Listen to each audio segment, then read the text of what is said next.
Gawa tayo ng tokwa bola-bola.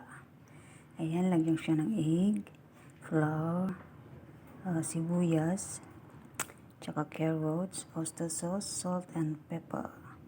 Lahat yan guys, tansya ko lang ginawa. May minced pork din yan, hinaluan ko konti. Then,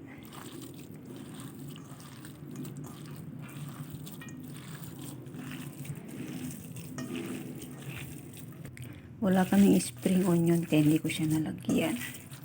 Kaya walang kulay green.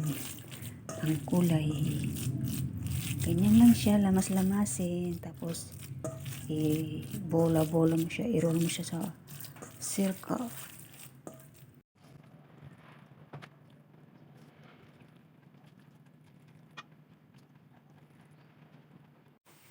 Ayan na siya, i-deploy natin ang tokwa bola-bola. Tokwa bola. Parang meatballs. Ayan. Hintayin lang natin mag-light brown.